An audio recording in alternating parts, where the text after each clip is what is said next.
Amen. Praise the Lord. I will give the highest praise, worship, and thanksgiving only to our loving God. Hallelujah, hallelujah. And I will give double honor and respect to the one of God, prophet of God, ating beloved evangelist, Will Estrada Almeida, and also ating beloved assistant pastor, Linis Almeida, and we will always cherish the blessed memories and teachings of our beloved parents in the Lord. And we also greet all the beloved Almeida family. Amen. Praise the Lord. Magandang, and to all the beloved preachers, beloved workers, beloved brethren, a blessed overnight prayer po sa ating lahat. Amen. Praise the Lord. Isang kagalakan po namin, mga minamahal, na narito po kami sa dako ng mangers, mga minamahal, para ipatotoo mga dakilang himala na ginawa ng ating pinakamamahal na Jesus sa aming buhay. Amen. Praise the Lord. Sa dako ng Canada, mga minamahal, talagang aming pinasalamatan sa ating pinakamamahal na Jesus dahil parang isang panaginip na kami narito, mga minamahal, naka-attend sa 58th Church Anniversary. Mga minamahal. Amen. Praise the Lord. Dahil ang aking beloved wife, maging ako, mga minamahal, talagang aming pinagpipray yung aming pagpunta dito, mga minamahal. Subalit talagang pag i-desire mo talagang makapunta, talagang ang mahal na Jesus ang magpuprovide ng lahat ng ating mga pangangailangan, mga minamahal. Dumating ng June, July, August, September, October, November, December, hindi po kami makakuha ng ticket, mga minamahal. Ang mahal ng ticket, mga minamahal, sa dako ng Canada.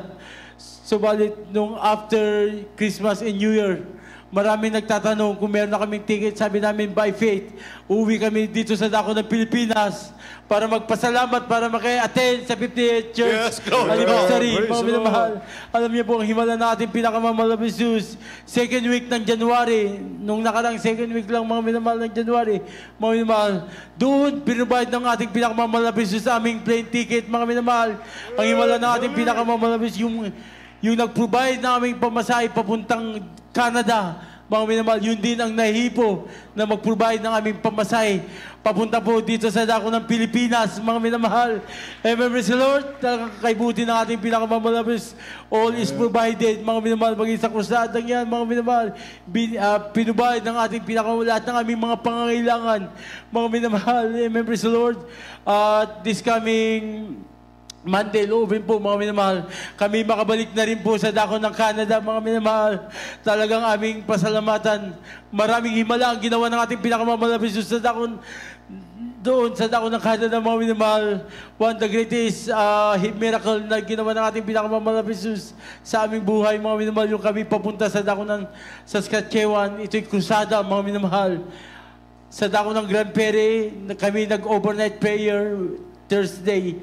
Friday, nag-overnight prayer sa dako ng Edmonton, mga minamahal.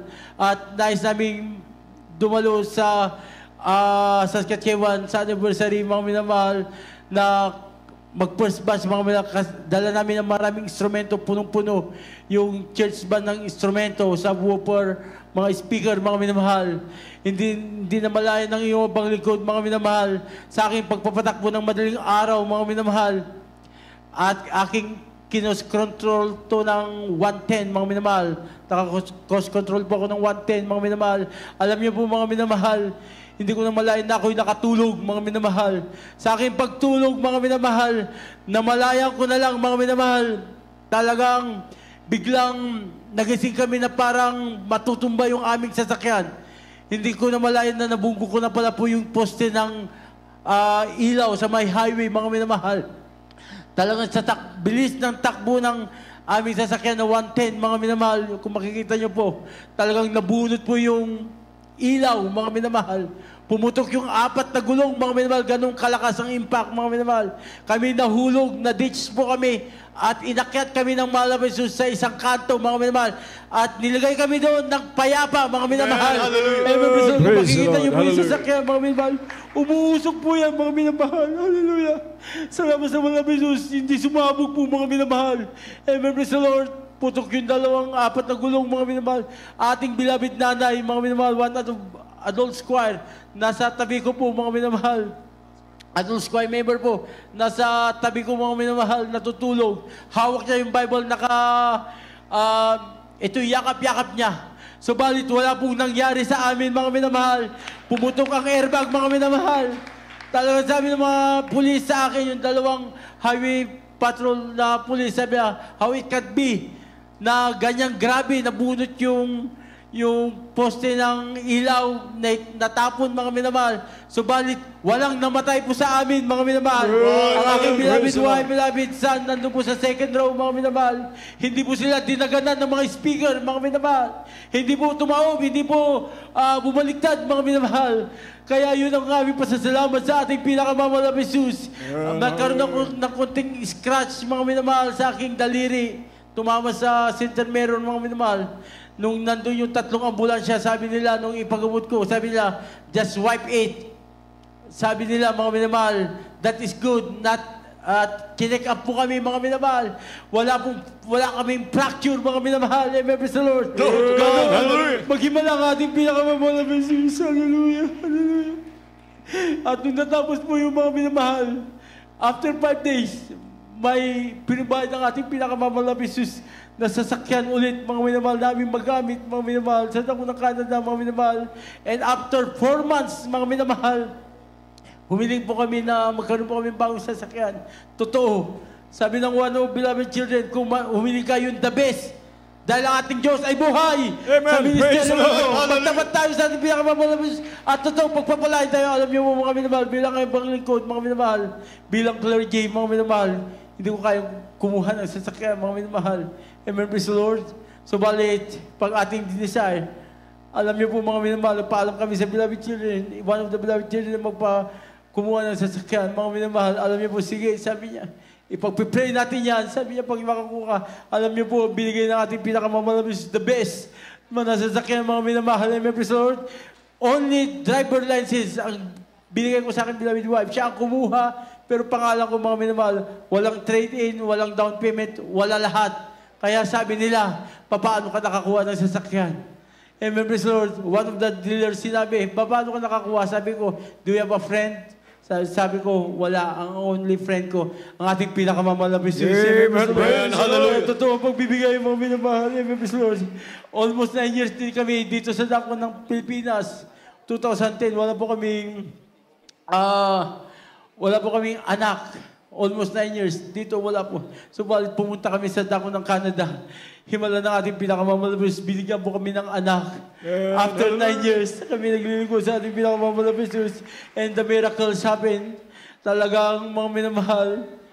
Sa dako ng Canada, mga minamahal, dapat may mga check-up. Ang aking beloved wife, pumunta sa dako ng hospital. Yun na yung araw na kanyang panganak, mga minamahal. At dumating nga po, mga minamahal, ilang beses mamatay ang aking beloved son sa sinapupunan ng aking beloved wife, mga minamahal. Sabi ko, nakikita namin, nakaplat na yung monitor. Lumuhod tayo, manalangin tayo to the prayer of the beloved pastor.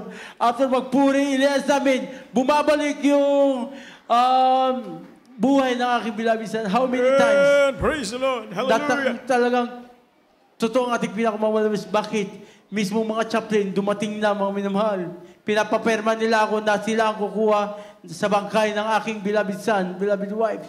So, sabi ko, buhay ang ating pinakamamahal na Jesus. Hindi ko pipirma Praise the niya. Lord. Hallelujah. Kahit ikulong niyo ako, hindi ko pipirma niya. Sabi ko sa mga chaplain, sa dako ng Canada, sabi ko, bubuhayin niya ng ating pinakamamahal na Jesus. Himala ng ating pinakamamahal na Jesus. Hanggang ngayon, buhay ang aking beloved son, mga minamahal. Hallelujah. Amen, praise the Lord. Check-up sa dako ng Canada. Hanggang ngayon, 5 years old, mga check-up. Walang vaccine, wala lahat, mga minamahal. Siyang malamis na nagpapatumay, nagkamay, pinagbibigay sa aming kalakasan. Hallelujah, hallelujah, praise the Lord. Pag-iaking beloved mother, mga minamahal, 2010, sabi ng doktor sa kanya, mamamatay na daw po siya. Hindi niya na kami makikita. Subalit, after 2015, galit na galit yung doktor.